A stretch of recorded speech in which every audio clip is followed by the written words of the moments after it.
Hello everyone, welcome to the Scumdog's Kennel. I'm your host, Chris Williams, and in today's Cryptid Corner mini episode, I have a couple of more bizarre stories, both of them involving rather spectacularly unique creatures, folks. One, a Bearilla in Kentucky, and another, these weird men on horseback with orbs. Let's get into the first article. Bearilla encounters in Kentucky backwoods refuses to fade. What is it? Let's get into this article and hear exactly what might be out there. For decades, whisperers from Kentucky's deep backwoods have centered on a towering beast known locally as Bearilla. Reports stretching back to the 1940s describe violent encounters, unsettling footprints, and a creature that defies easy classification. While skeptics dismiss it as folklore, the consistency of descriptions across time and geography suggesting something more complex may be at work. The creature known as Bearilla has long been described as a massive, broad-shouldered entity combining features of both bear and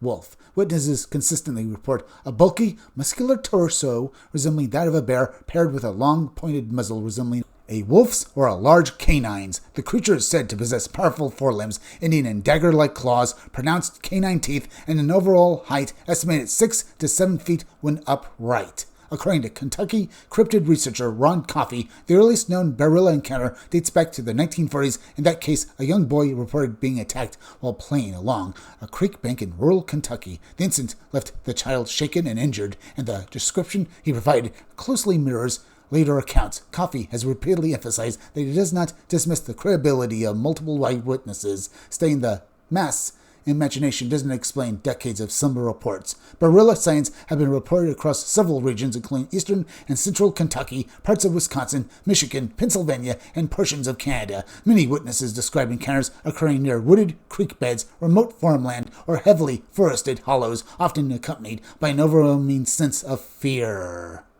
Coffey claims to have discovered physical evidence supporting the creature's existence during a winter investigation in Bath County. He found a significant footprint impression that he later preserved as a plaster cast. The track reportedly does not match known bear or wolf morphology, showing unusual proportions and toe structure that Coffey believes align with winter descriptions of Bearilla's feet. Not everyone in the area is convinced. Resident John Pooh has publicly dismissed the signs as hoaxes, pointing to the absence of livestock attacks on his property. He notes that his free-roaming chickens and roosters have never been disturbed, and nighttime conditions remain quiet and uneventful. For Pooh, the lack of ongoing animal predation is proof that no 7-foot wolf-like creature is roaming nearby. Despite skepticism, Coffey maintains that legends do not arise without a factual core. He argues that the absence of bones or remains does not negate the phenomena, particularly if the creature is rare, highly elusive, or not entirely biological. Attempts to locate a living eyewitness were unsuccessful, as the last known individual to claim a direct sighting had passed away before the investigation. Commentary and notes. Pattern recognition. Bearilla reports show strong consistency across decades. Descriptions of size, hybrid bear, canine anatomy, and claw structure remain stable from the 1940s through the late 1980s. Emotional tone. Witnesses frequently report intense fear, shock, and long-lasting psychological impacts. Several accounts reference sudden attacks or aggressive posturing rather than passive observation. Cross-phenomena connections. The Bearilla profile overlaps with upright canine and dogman type encounters reported throughout the Midwest and Appalachia. Similarities include broad shoulders, elongated muzzles, and predatory behavior near water sources. Origin theories.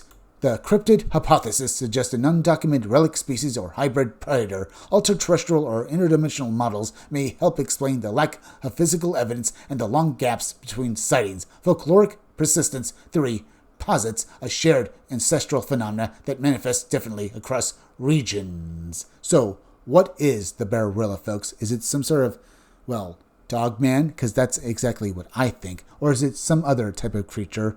Maybe some deformed bear? Or maybe another type of relict species unknown to man. Either way, a very particularly scary cryptid, folks, especially with how big and dangerous it sounds. Do you think that this entity does exist, folks? Maybe it hasn't been seen for decades because it immigrated somewhere else, perhaps. Either way, we don't know. But let's move on to the next article. Moonlight, Riders, and Green Orb Encounter in Nowata, Oklahoma, 1988. Let's read this bizarre encounter of orbs and riders on horseback saw that one night, folks, flying around them. and how they can't explain it and how it affected them. Let's hear their story now. On a clear summer night in rural northeastern Oklahoma, two siblings experienced an aerial anomaly that has stayed with them for decades. What began as a routine nighttime horseback ride under a bright moon abruptly became a close-range encounter with a luminous object that seemed aware of their presence. Reports like this continue to surface across the region, raising questions about the nature of these silent watchers. The incident occurred on July 14, 1988, near Nowata, roughly 8 miles outside of town. At the time, the witness and their younger brother regularly rode horses at night, sometimes until the early morning. The area was sparsely populated, with the nearest neighbor approximately half a mile away, and nighttime rides were a regular family routine. Around 10:30 p.m., the witness was riding a Shetland pony while their brother rode a mule. The moonlight was strong, providing clear visibility as they traveled down the road. As they approached and crossed a large corrugated metal culvert, the surroundings briefly darkened. Moments later, as the moonlight returned, something unexpected appeared directly in front of them. A green, glowing, semi-transparent sphere, roughly the size of a basketball, hovered in the air. An estimated 8 to 10 feet ahead of the riders, the object appeared solid yet see-through, emitting its own internal light. It remained utterly silent and stationary, holding the position as if observing them. The witness estimates that the object hovered in place for approximately 30 seconds, long enough for both siblings to register its presence clearly. Then, without warning, it accelerated at extreme speed, streaking over a nearby house and disappearing from view in approximately 1 second. Despite the shock of the encounter, the siblings continued riding that night. In the years since, they have shared the experience with others, though neither feels their account has been widely believed. Both, however, remain sure about what they had witnessed. What did S and his sibling witness that night, folks? Was it perhaps some sort of alien drone? Because that's what it sounds like to me. Or could it have been a will-o'-the-wisp? Because that also sounds like the description of this weird orb. There's also some commentary and notes, so let's read these as well. Several notable patterns emerge from this report. The encounter took place in a remote rural setting late at night under intense lunar illumination, conditions commonly associated with close-range luminous object settings. The object's behavior, specifically its stationary hovering, apparent observational pause, and instantaneous acceleration, mirrors countless orb encounters documented across North America. The emotional tone of the witnesses is restrained and matter-of-fact, suggesting familiarity with the environment and a lack of expectation or embellishment. There is no report of fear-driven reaction or panic, which often lends credibility to such accounts. Green luminous spheres have been repeatedly reported in Oklahoma, Arkansas, and Missouri, and Kansas throughout the 1970s through the 1990s, frequently in connection with rural roadways, horseback riders, motorists, and isolated homes. Theories range from advanced technological surveillance